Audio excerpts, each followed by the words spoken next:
The human male who would become Darth Malak was born Alec in the village of Squinquar Gesimus on the Outer Rim world of Kalai.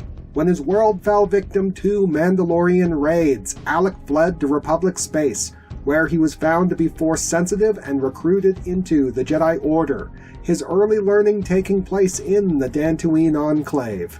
His precise age was unknown, his earliest direct appearance being the revanchist recruitment effort on Taris in 3964 BBY, depicted in the first issue of the KOTOR comic series, when he was a young Jedi Knight, and he remained active up until his death as a Sith Lord on board the Starforge in 3956, depicted in the KOTOR video game.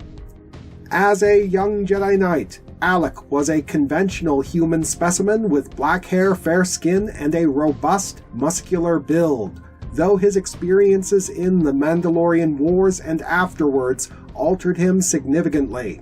Firstly, as a POW, he was experimented on by the Mandalorian scientist Demigol, coming away from this ordeal with an elongated spine that boosted his height to 2 meters even, and total hair loss. Secondly, when he first adopted the name of Malak, he had blue tattoos applied to his bare scalp as part of his cover identity, these markings approximating traditional Sith tattoos, and were considered as such after his ascension. Thirdly, as a Sith Lord, Malak was afflicted by moderate dark side degradation, displaying a ghostly pale skin tone, premature aging, and clouded gray eyes.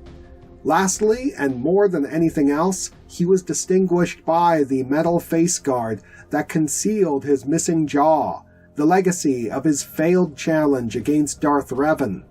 This accoutrement included a mechanical vocabulator that allowed him to continue speaking, and was implied to incorporate more extensive cybernetics that enhanced his Force abilities. Ultimately, though these add-ons clearly affected his quality of life, they did nothing to diminish his tremendous athletic ability, and Darth Malak remained a physical heavyweight until the end of his life. Assessing Darth Malak's physical capabilities is somewhat tricky because he has so few direct feats on account of being so lightly featured. In both the KOTOR comic series and video game, he's primarily an off-screen character, with only a handful of cutscenes to his name, leaving little to work with outside of gameplay footage and word-of-mouth accolades. However, a lack of demonstrations does not automatically equate to a lack of ability, and between his in-universe reputation and his dynamic combat animations in gameplay, I regard Malak's physical dominance as somewhat self-evident. According to the numbers on his RPG character sheet presented in the KOTOR campaign guide, his primary athletic attribute by far was strength. As a Jedi Crusader on War Tendel, he handily overpowered the Mandalorian Demigol and had to be pulled off of his opponent by both the Cathar Jedi Pharaoh and the Republic officer Captain Teleto. As a Sith Lord on board the Leviathan, he dominated Bastila Shan's defenses with powerful lightsaber strikes.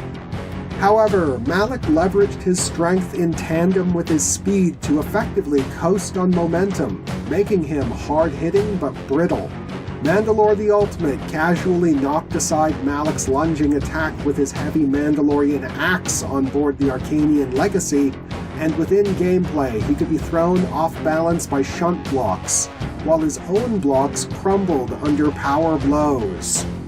But on the other hand, this mixture of speed and strength proved quite potent, especially given his exceptional agility. In his earliest chronological appearance, the first thing he does is use Force Jump to perform a mid-air intercept of the Padawan Zane Carrick on Taris.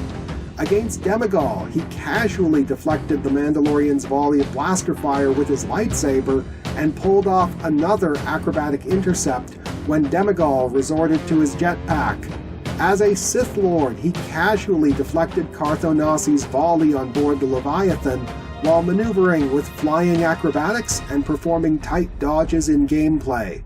However, Malak's greatest physical attribute after his strength was his constitution, a trait that was extremely apparent from the very beginning. Between his innate resiliency and force-enhanced resistances, he's survived radiation exposure, electroshocks, and stress tests on a rack, with Demigol himself acknowledging that he couldn't break Malak's spirit.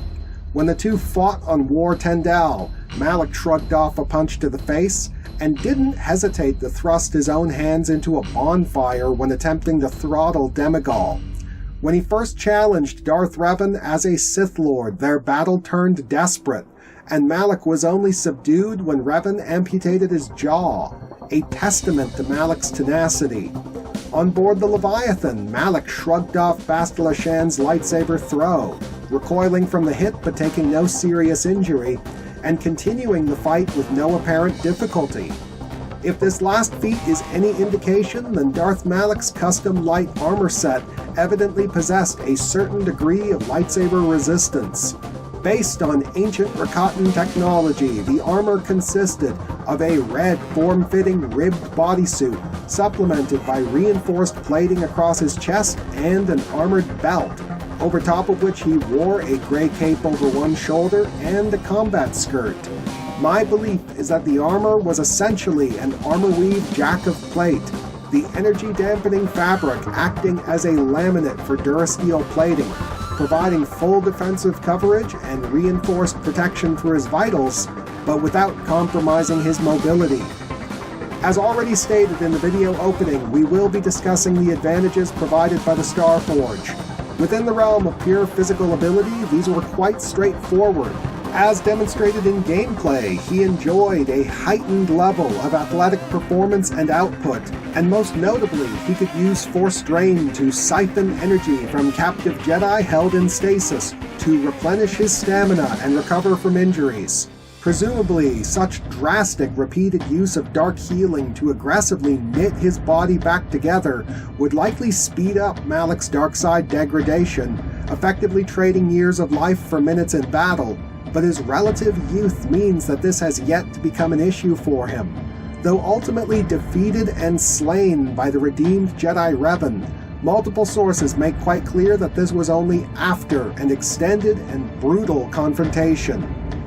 Darth Malak was ultimately an archetypal Sith warrior, but he was a less extreme example than most, and was more balanced in his approach. He concealed permanent injuries behind cybernetic add-ons, but he was not a blasted husk suspended on the cusp of death by implanted life support. He was fully armored, but he selected light armor to avoid compromising his mobility. He was physically domineering, but he was no battlefield bulldozer, maintaining an athletic flexibility.